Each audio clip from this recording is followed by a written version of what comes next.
आज हम लोग बात करने वाले हैं क्रॉप प्रोडक्शन एंड मैनेजमेंट। ये क्लास 8 के एनसीईआरटी बेस्ड है। तो चलिए शुरुआत करते हैं। सबसे पहले क्रॉप प्रोडक्शन एंड मैनेजमेंट। इसमें हम लोग क्या क्या पढ़ेंगे, कंटेंट क्या क्या है हमारा इसमें। इसमें हमारा कंटेंट है introduction of crops, understanding what crop and their importance in our daily life. इसमें हम लोग समझेंगे क्रॉप क्या है और उसका इम्पोर्टेंस हमारे डेली लाइफ में क्या है। उसके बाद है agriculture practices, essential steps from soil preparation to storage of harvested crop. इसमें एग्रीकल्चर प्रैक्टिसेस पढ़ेंगे जिसमें एसेंशियल स्टेप्स आएगा, जो सॉइल को प्रिपरेशन से करने तक हार्वेस्टेड क्रॉप को स्टोर करने तक बताया जाएगा। इरिगेशन मेथड, क्या क्या इरिगेशन मेथड होगा, ट्रेडिशनल मॉडर्न टेक्निक, पहले किस चीज का इस्तेमाल किया जाता था और अभी मॉडर्न के युग में किस चीज का इस्तेमाल किया जाता था वाटर मैनेजमेंट के लिए। चौथा हम पढ़ेंगे storage and animal husbandry. Storage और एनिमल हस्बेंड्री के बारे में पढ़ेंगे चौथा में। तो इसमें क्या क्या होगा, post harvest management, livestock care for sustainable farming. चलिए सबसे पहले पढ़ेंगे what is crop, what are crops, understanding crops. When plant of the same kind, जब एक ही प्रकार के पौधे grown and cultivated on large scale, उगाए जाते हैं बहुत बड़े पैमाने पर एक ही स्थान पे, उसे हम लोग क्या कहते हैं, क्रॉप कहते हैं। क्रॉप किसे कहेंगे, क्रॉप उसे कहेंगे when the plants of same kind are grown and cultivated on large scale in one location, they are called crops. These provides us with food, fiber, other essential resources for human survival and economic development. Crops हम लोग को क्या क्या provide करता है, fibre, food and essential resources for human survival. Human survival के लिए जो जो इसेंशियल रिसोर्सेज हैं उसे प्रोवाइड करता है। और इकोनॉमिक डेवलपमेंट, आर्थिक विकास भी क्रॉप से होता है। भारत सबसे ज्यादा डिपेंडेंट है क्रॉप पे, यानी एग्रीकल्चर पे। भारत का कुछ परसेंट इकोनॉमी एग्रीकल्चर से डेवलप होता है। तो सबसे पहले जानेंगे क्रॉप्स के कितने टाइप्स होते हैं। क्रॉप्स के दो टाइप्स होते हैं, पहला खरीफ क्रॉप, दूसरा rabi crop according to NCERT guide. Grown during rainy season, kharif crop कब ग्रोन करते हैं, रेनी सीजन में। रेनी सीजन कब से कब तक होता है, जून से सितंबर तक। पैडी, इसमें कौन कौन सा आएगा, पैडी आएगा, मेज आएगा, सोयाबीन आएगा, कॉटन आएगा। तो हम लोग देखें रेनी खरीफ क्रॉप रेनी सीजन जून से सितंबर, इसमें कौन कौन सा फसल आएगा, धान आएगा, मक्का आएगा, सोयाबीन आएगा, रुई आएगा। दूसरा क्रॉप क्या है, रबी क्रॉप। रबी क्रॉप ग्रोन कब करता है, विंटर सीजन में करता है। विंटर सीजन कब से कब तक होता है, अक्टूबर से मार्च तक। तो रबी क्रॉप को हम विंटर क्रॉप्स भी बोल सकते हैं, जो कब से कब तक होता है, अक्टूबर में बोया जाता है, मार्च में उसको हार्वेस्ट किया जाता है। इसमें कौन कौन सा आएगा, वीट आएगा, ग्राम आएगा, पी आएगा, मस्टर्ड आएगा, गेहूं, चना, मटर, सरसों, ये सभी आएंगे। अब आगे चलते, अब agriculture practices step by step देखिए। सबसे पहला स्टेप क्या होगा, क्रॉप्स को लगाने से सबसे पहला स्टेप क्या होता है, सबसे पहला स्टेप होता है सॉइल प्रिपरेशन, लूजनिंग और turning soil through flowing. Soil को ढीला करना और पलटना, फ्लो के द्वारा, हल के द्वारा फ्लोइंग करना।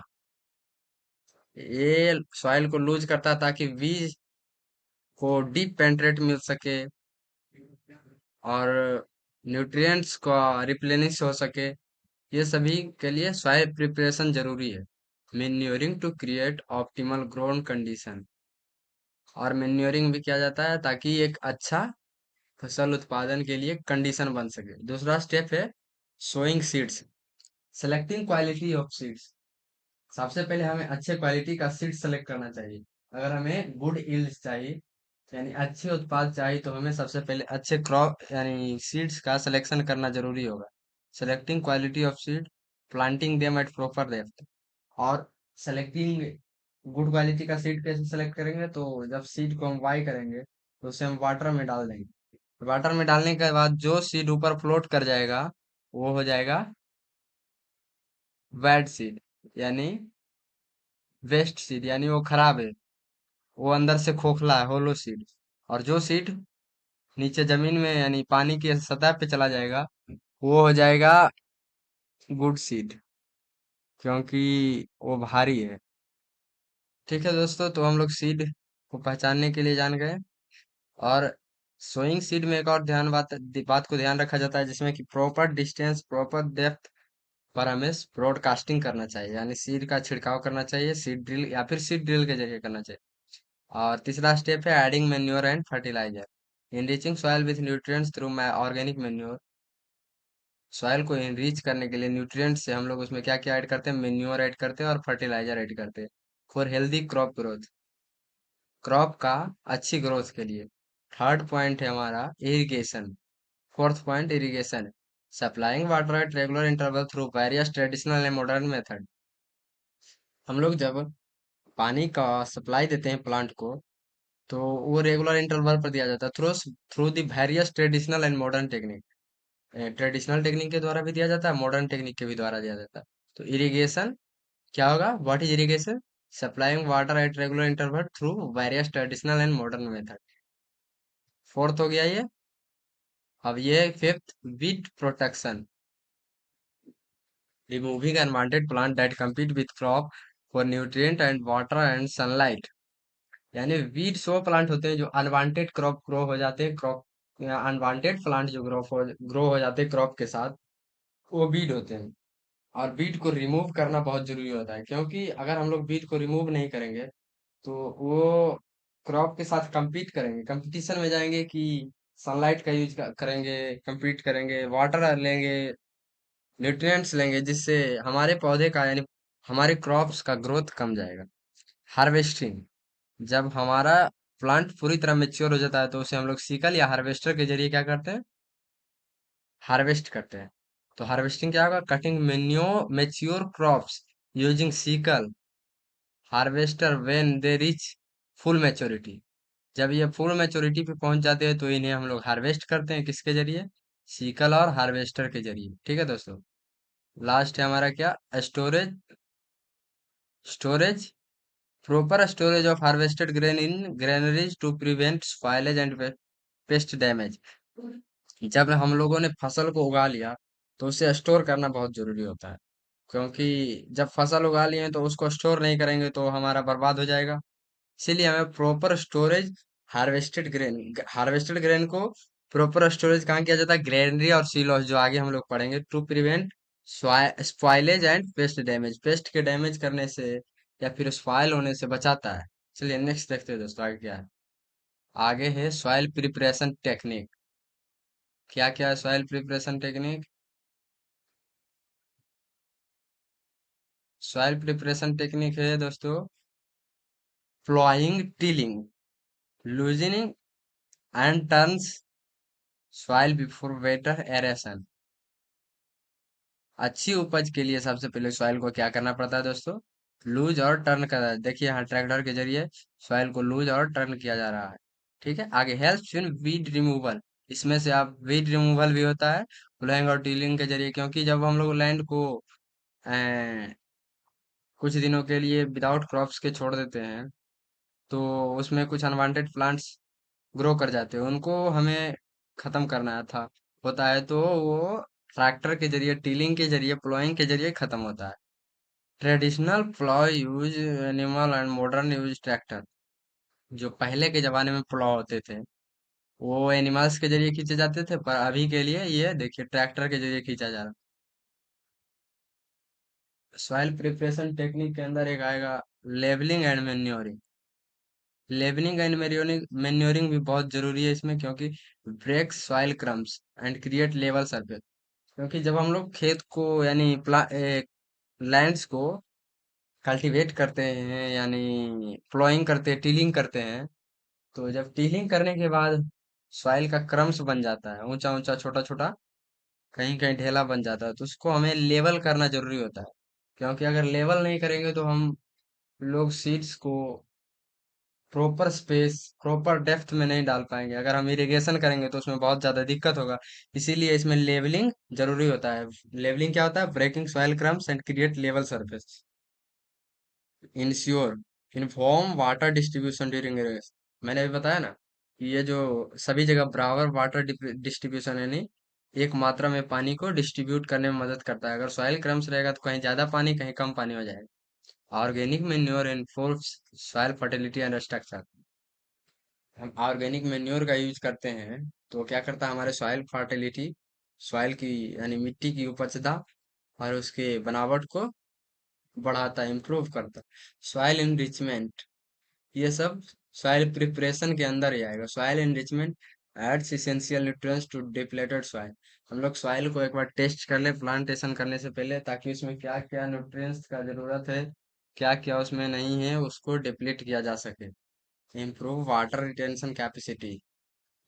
सॉइल एनरिचमेंट में अगर आप ऑर्गेनिक मेन्योर का यूज करते हैं तो सॉइल के वाटर रिटेंशन यानी पानी को रखने का क्षमता ज्यादा रखता है। Promote beneficial microbes. अगर ऑर्गेनिक मैन्योर रहेगा, सॉइल एनरिचमेंट रहेगा तो वो बेनिफिशियल माइक्रो ऑर्गेनिज्म को प्रमोट करेगा, ताकि सॉइल में आप तो जानते ही होंगे कि नाइट्रोजन फिक्सेशन होता है। लेग्यूमिनियस प्लांट में नोड्स में होता है नाइट्रोजन फिक्सेशन। तो किसके जरिए होता है ना, राइजोमियम बैक्टीरिया के जरिए। वैसे ही बहुत सारा माइक्रोबियल होता है जो हेल्प करता है प्लांट को न्यूट्रिएंट्स में। नेक्स्ट हमारा है सोइंग मेथड। हम लोग पहले पढ़े पर डिटेल से अभी पढ़ रहे हैं, ठीक है दोस्तों। सबसे पहले sowing methods and seed selection. Seed selection, सबसे पहले सीड सिलेक्शन क्या होता है? Choose healthy seed, healthy diseases free seed of good variety. Test seeds by putting in water. मैंने पीछे बताया था वीडियो में कि अगर सिंक सिंक कर रहा है यानी डूब जा रहा है पानी में तो कौन सा सीड है? गुड सीड है। अगर वही फ्लोट कर जा रहा है तो बैड सीड है। तो चूज हेल्दी सीड। अगर आपको हाई यील्ड चाहिए तो हेल्दी सीड सेलेक्ट करना बहुत जरूरी होगा। सेकंड क्या? Broadcasting. Traditional method scattering seeds by hand, simple but uneven distribution में लीड टू पुअर जर्मिनेशन। पहले के ट्रेडिशनल टाइम में लोग सीडिंग के लिए सीड ड्रिल नहीं था, तो इस टाइम ब्रॉडकास्टिंग करते थे यानी हाथ के जरिए ही छिड़काव कर देते थे बीज को, जो इधर उधर स्कैटर हो जाता था हैंड के जरिए, ठीक है। बाय सिंपल अनइवन डिस्ट्रीब्यूशन, ये जो होता था अनइवन डिस्ट्रीब्यूशन कर देता था, मे लीड पुअर जर्मिनेशन। यानी अगर अनइवन डिस्ट्रीब्यूशन होगा तो ये पुअर जर्मिनेशन करेगा, यानी ज्यादा अच्छा नहीं हो पाएगा। वही सीड ड्रिल के जरिए मॉडर्न मेथड है। सीड ड्रिल क्या है? मॉडर्न मेथड है। मॉडर्न मेथड यूजिंग मशीनरी, ये मशीनरी को यूज करके uniform sowing at proper depth, यानी बराबर बीज को बोता है और प्रॉपर डेप्थ पे बोता है। Spacing and ensuring better germination and high, better germination and better yield. Seed drill अगर होगा तो बेटर जर्मिनेशन होगा और बेटर यील्ड, अच्छी उपज होगी। तो इसीलिए हम लोग को सीड सिलेक्शंस यानी बीज का चुनाव और सोइंग के मेथड यानी सॉइल में बीज को जब बो रहे हैं, सोइंग कर रहे हैं, तो हमें सभी बातों का ध्यान रखना चाहिए कि एट अ प्रॉपर स्पेस हमें सीड को लगाना है, एट अ प्रॉपर डेप्थ। तो वो लगाने के लिए क्या जरूरी होगा? सीड ड्रिल का जरूरी होगा। तो चलिए दोस्तों आगे देखते हैं आगे क्या आ रहा है। आगे मेन्योर एंड फर्टिलाइजर। यहाँ मेन्योर एंड फर्टिलाइजर्स में डिफरेंस देख लेते हैं। Manure benefits. मेन्योर क्या होता है? बेनिफिशियल होता है। Natural improve soil structure, soil structure को इम्प्रूव करता है। Provides wide range for nutrient, या वाइड रेंज न्यूट्रिएंट प्रोवाइड करता है। इको फ्रेंडली होता है ये इंक्रीज वाटर रिटेंशन कैपेसिटी। मैंने पहले बताया कि वाटर रिटेंशन यानी पानी को रोकने का क्षमता बढ़ाता है। ये इको फ्रेंडली होता है, एनवायरनमेंट को कोई डैमेज नहीं करता है। Nutrients provides wide range of nutrients, बहुत ज्यादा न्यूट्रिएंट्स प्रोवाइड करता है। Soil structure improve, soil structure soil के स्ट्रक्चर को इम्प्रूव करता है। Manure limitation, takes time to decompose. Manure बहुत टाइम लेता है डिकम्पोज होने के लिए। बल्की टू ट्रांसपोर्ट, ये बहुत ज्यादा बल्की होता है ट्रांसपोर्ट करने के लिए। मे कंटेंट वीड सीड, मेन्योर में कुछ अनवांटेड सीड्स भी रहते हैं जो प्लांट के साथ ग्रो हो सकते हैं। ये सब लिमिटेशन है यानी डिसएडवांटेज है। Nutrient content various. अब आगे देखते हैं फर्टिलाइजर ड्रॉबैक्स। केमिकल वेस्ट में हार्म सॉइल ऑर्गेनिज्म। एक केमिकल वेस्ट होता है जो सॉइल में जो ऑर्गेनिज्म है, जैसे अर्थ वॉर्म है, जो फ्रेंड्स फार्मर्स के फ्रेंड्स के नाम से जाने जाते हैं, वो लोग को हार्म पहुंचाता है। छोटे छोटे बैक्टीरिया वायरस माइक्रोब्स होते हैं, उनको हार्म पहुंचाता है। कॉजेज ऑफ वाटर पोल्यूशन, अगर फर्टिलाइजर का ज्यादा प्रयोग करते हैं हम अपने अपने लैंड्स में, अपने क्रॉप्स में तो वाटर पोल्यूशन ज्यादा होगा इफ ओवर यूज्ड। एक्सपेंसिव, ये फर्टिलाइजर एक्सपेंसिव होते हैं फार्मर्स के लिए, जो इसीलिए जो पुअर फार्मर होते हैं मेन्योरिंग करते हैं ज्यादा। मेन्योरिंग काउ डंग का भी हो सकता है कोई, जैसे स्टाल्क हो गया या हस्क हो गया, ये सभी जब डिकम्पोज हो जाता है तो मेन्योरिंग हो जाता है। Fertiliser benefits provide specific nutrient quickly. ये फर्टिलाइजर बेनिफिट्स होता है, ये स्पेसिफिक न्यूट्रिएंट्स हमें जल्दी प्रोवाइड करता है। इंक्रीज क्रॉप यील्ड, क्रॉप के यानी प्लांट्स के क्रॉप के यील्ड को बढ़ाता है। इमीडिएटली इजी टू अप्लाई, यह इजी होता है अप्लाई करने में, क्योंकि यह फर्टिलाइजर होता है जो जल्द ही वाटर के साथ सोल्यूबल हो जाता है और पूरे प्लांट की हर एक जगह पहुंच जाता है। ट्रांसपोर्ट, इसका कुछ बेनिफिट्स है लेकिन बहुत ज्यादा यानी मेरिट इसका कुछ ही है पर डिमेरिट बहुत ज्यादा है। इसलिए हम मैं रेफर करता हूँ कि ये मेन्योर ही करना चाहिए प्लांटेशन में। और यहाँ से हमारा दोस्तों 5 से 6 नंबर का क्वेश्चन बन जाता है, इसलिए हमेशा यहाँ से ध्यान रखिएगा मेन्योर एंड फर्टिलाइजर के बीच में डिफरेंस क्या है। मेन्योर के हम लोग फील्ड में प्रिपेयर कर सकते हैं, बट फर्टिलाइजर को हम लोग कहाँ प्रिपेयर करेंगे, फैक्ट्री में। इसके लिए बहुत ज्यादा केमिकल का प्रयोग किया जाता है, परंतु ये नेचुरल स्टार्क के जरिए, नेचुरल लीव्स के जरिए जनरेट हो जाता है। नेक्स्ट चलिए दोस्तों, आगे है इरिगेशन मेथड। इरिगेशन मेथड क्या क्या है, यहाँ मॉडर्न मेथड दिखा दिया गया। ट्रेडिशनल मेथड में आता है मूट, लीवर सिस्टम, चैन पंप, ढेकली, ये सभी आता है। ऐसा भी आप लोग एनसीईआरटी के बुक में देख सकते हैं। पहले यहाँ देखेंगे इरिगेशन मेथड। यहाँ स्प्रिंकल सिस्टम, स्प्रिंकल सिस्टम में होता है यूजेज रोटेटिंग नोजल, नोजल होता है जो रोटेट करते रहता है। डिस्ट्रीब्यूट वाटर यूनिफॉर्मली, यहाँ देखिए दोस्तों ये नोजल लगा हुआ है यहाँ पे, जो रोटेट करेगा और पानी के प्रेशर से, यानी पाइप में जो प्रेशर रहेगा वाटर का उसके जरिए ये डिस्ट्रीब्यूट इधर इधर इधर पूरा डिस्ट्रीब्यूट यूनिफॉर्मली बराबर हो रहा है। तो ये हो गया स्प्रिंकल सिस्टम दोस्तों। आइडियल फॉर सैंडी सॉइल, ये सैंडी सॉइल के लिए आइडियल होता है। अनइवन लैंड, अनइवन लैंड में ये डिस्ट्रीब्यूट वाटर को यूनिफॉर्मली कर देता है। अगर हम लोग अनइवन लैंड में डायरेक्ट ड्रिप सिस्टम से वाटर देंगे तो नहीं डिस्ट्रीब्यूट होगा हर एक जगह, इसीलिए स्प्रिंकल सिस्टम बहुत ज्यादा जरूरी होता है। Water through precious application saves water through, ये वाटर को बहुत ज्यादा सेव करता है। ड्रिप इरिगेशन, ड्रिप इरिगेशन क्या होता है, दूसरा मॉडर्न टेक्निक है drip irrigation. Water river drop by directly to the plant root. ये देखिए दोस्तों, ये एक पाइप्स गया हुआ है, इसके अंदर थोड़ा सा होल है जो वाटर को डायरेक्टली प्लांट, ये है प्लांट की रूट पे ला रहा है। देखिए सीड है यहाँ पे प्लांट की रूट के पास ला रहा है। ये बहुत ज्यादा वाटर को सेव करता है, इस वाटर को स्पाइलेज से बचाता है। ये हमारे डेजर्ट एरिया में ज्यादा ही प्रयोग किया जाता है इसका। Water deliver drop by drop directly to plant roots, plant roots में डायरेक्टली डिलीवर किया जाता है drop by drop. Most efficient method, बहुत ज्यादा इफिशियंट मेथड है ये।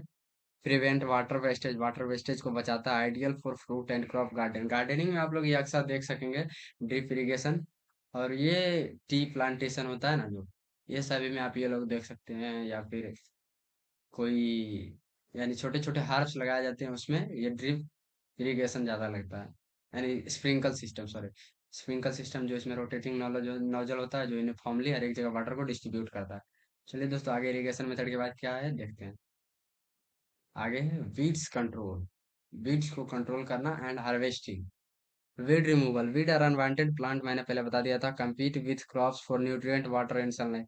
वीड जो होता है अनवांटेड प्लांट होता है जो न्यूट्रिएंट्स के लिए, वाटर के लिए, सनलाइट के लिए प्लांट के साथ क्या करता है, compete करता है यानी लड़ाई करता है। They can be removed manually by खुरपा। आप लोग खुरपा देखे होंगे, गांव से जो बिलोंग करते हैं वो खुरपी जानते होंगे। वाई स्प्रेइंग वेडिसाइड्स, वेडिसाइड्स तो सब जानते हैं, 2,4-D, ये सब। आप लोग फार्मर्स से जाकर मिलिएगा एक बार, देखिएगा बहुत सारे उनके पास केमिकल्स रहता है, वेट कुछ से और ये फर्टिलाइजर्स होता है, ये सभी रिमूविंग वीड्स में काम आता है। ठीक है, आगे हार्वेस्टिंग प्रोसेस। हार्वेस्टिंग मैंने बताया था, cutting mature crop using sickle, sickle हंसुआ इसको बोलते हैं हिंदी में। ये मैनुअल होता है, ये लेबर लोग जाते हैं लैंड में क्रॉप को काटने के लिए, मैनुअली इसे सिकल्स के जरिए काटते हैं। हार्वेस्टर ये मैकेनिकल मशीन होता है, हार्वेस्टर तो सब लोग जानते हैं जो हार्वेस्ट करता है। Timing is crucial, crop must be harvested at peak maturity for best quality of field. हमेशा हमें पीक मैच्योरिटी यानी अच्छे से मैच्योर हो जाता है प्लांट तो हमें हार्वेस्ट करना चाहिए, ना कि थोड़ा मैच्योर हुआ उसमें हार्वेस्ट कर लीजिएगा तो आपको डिस्ट्रॉय हो जाएगा, स्पॉइलेज हो जाएगा, स्टोर नहीं हो पाएगा सही से। तो हमेशा पीक मैच्योरिटी पे जब जाए तो उसे हार्वेस्ट करना चाहिए। हार्वेस्ट में आप एक कंबाइन वर्ड सुने होंगे, कंबाइन वर्ड यानी कंबाइन हार्वेस्टर होता है जो हार्वेस्टिंग के साथ साथ थ्रेसिंग भी कर देता है। और डायरेक्ट सीड को निकाल देता है। तो आगे चलते दोस्त, आगे स्टोरेज एंड प्रिजर्वेशन। देखिए ट्रेडिशनल ग्रेनरी जो होता है वो कितना दिन तक प्रिजर्व करता है? ड्यूरेशन 6 से 12 मंथ तक प्रिजर्व करता है। इसमें नेचुरल वेंटिलेशन होता है, या फिर जूट के बैग में जो हम लोग सीड्स को रखते हैं वो कितना दिन तक? 6 से 12। ये क्या क्या रखा जाता है कॉमन क्रॉप लगभग? चावल, दाल, गेहूं, ये सब व्हीट, राइस, पल्सेस रखा जाता है। मॉडर्न सिलोस आजकल प्रयोग किया जाता है, मैंने बताया था कि स्टोरेज में सिलोस का प्रयोग किया जाता है। वो 1 से 3 साल तक रखा जाता है। ये टेम्परेचर कंट्रोल करता है, पेस्ट प्रूफ होता है, इसमें पेस्टिसाइड्स नहीं होते हैं। ऑल ग्रेन्स, इसमें आप सभी ग्रेन्स को रख सकते हैं। कोल्ड स्टोरेज का कैपेसिटी कितना होता है? 3 से 6 मंथ। ये लो टेम्परेचर लो ह्यूमिडिटी पे रखता है। ये फ्रूट एंड वेजिटेबल को रखता है। कोल्ड स्टोरेज में आप जैसे अभी सीजन नहीं चल रहा है कोई फल का, उस सीजन में कोल्ड स्टोरेज में फल स्टोर रहेगा और वो मार्केट में आ जाएगा। तो कोल्ड स्टोरेज है बहुत बेनिफिशियल बेनिफिशियल होता है। केमिकल ट्रीटमेंट के जरिए आप 12 से 18 मंथ रह सकते हैं। फंगिनेशन, पेस्ट कंट्रोल, ये सब भी हो जाता है इससे। सीड्स एंड स्टोर्ड ग्रेन्स, इसमें सीड्स को रखा जाता है, स्टोर ग्रेन को किया जाता है। ठीक है दोस्तों, आगे चलते हैं, देखते हैं आगे क्या है। आगे एनिमल हस्बेंड्री है, लास्ट है, and sustainable farming. Animal husbandry, the branch of agriculture dealing with feeding. ये भी ब्रांच एग्रीकल्चर का ही है जो caring and breeding of domestic animal को देखभाल करना, पालना और उसकी ब्रीडिंग को देखना, for food and other product. और फूड के लिए और अदर प्रोडक्ट के लिए, जैसे आप लोग मिल्क, एग, ये सब प्राप्त करते हैं, ये सब भी एग्रीकल्चर प्रैक्टिस में आता है एनिमल हस्बेंड्री के जरिए। एग्रीकल्चर का पार्ट एनिमल हस्बेंड्री में आता है, जिसमें हम लोग एनिमल से प्लांट और एग्स ये सभी लेते हैं, जो एनिमल हस्बेंड्री के अंदर आता है। देखिए यहाँ मैंने बोला अभी डायरी फार्मिंग है। Kettle rearing for milk production के लिए केटल को यानी गाय भैंस को पाला जाता है। Proper feeding and health care, इनका प्रॉपर फीड रखा जाता है और हेल्थ केयर इनका है, स्वास्थ्य का ध्यान रखा जाता है। Modern diary management technique, diary farming, आप लोग तो डायरी जानते हैं, दूध उत्पादन केंद्र, अमूल, सुधा, ये सभी डायरी फार्मिंग में से ही चलता है। पोल्ट्री फार्मिंग है, raising chickens for egg, chickens बनाया जाता है, चिकन्स को पाला जाता है, किस लिए? एग्स के लिए, मीट के लिए। डिजीजेस प्रिवेंट किया जाता है, डिजीज से प्रिवेंट किया जाता है, इनको वैक्सीनेशन किया जाता है। साइंटिफिक फीडिंग प्रैक्टिसेस, साइंटिफिकली इसमें ऑक्सीनेशन किया जाता है जल्दी ग्रो करने के लिए। ऐसे बहुत सारा प्रोसेस है पोल्ट्री फार्मिंग में भी। क्रॉप रोटेशन, इसमें कुछ वर्ड आ गया, अब ये क्रॉप प्रोडक्शन मैनेजमेंट से कुछ वर्ड है। Alternating crops, it maintain soil fertility. Crop rotation वो होता है दोस्तों, जैसे हम लोग अपने लैंड्स में इस इस सीजन में हम लोग लगाए व्हीट, तो अगले सीजन में राइस, उसके अगले सीजन में ग्राम, ऐसे करके रोटेट करते रहेंगे तो हमारा सॉइल का फर्टिलिटी बढ़ता रहेगा। अगर एक ही टाइप का प्लांट व्हीट को ही लगाते जाएंगे तो व्हीट जो जो न्यूट्रिएंट ले रहा लैंड से, वो हर एक बार वही न्यूट्रिएंट लेगा। सेम न्यूट्रिएंट लेने के कारण वहाँ का उस न्यूट्रिएंट का लॉस हो जाएगा, जिससे हमारा फर्टिलिटी सॉइल का कम हो जाएगा और हमारा यील्ड बहुत कम हो जाएगा। Organic farming, using natural method without chemical. या ऑर्गेनिक फार्मिंग ये होता है जिसमें कि नेचुरल मेथड के जरिए हम लोग फार्मिंग करते हैं, एक भी केमिकल प्रयोग नहीं किया जाता। आप ऑर्गेनिक फार्मिंग बहुत सारे जगह देख सकते हैं।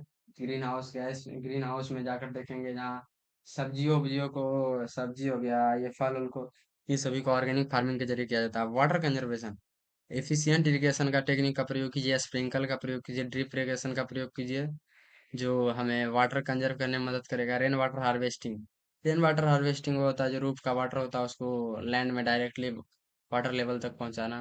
तो दोस्तों आगे क्या देखते हैं। दोस्तों बहुत धन्यवाद है देखने के लिए, हमारे चैनल को सब्सक्राइब करें, बहुत बहुत प्यार दें, ताकि आगे जाकर हम इसी प्रकार के वीडियो लाते रहें। धन्यवाद दोस्तों।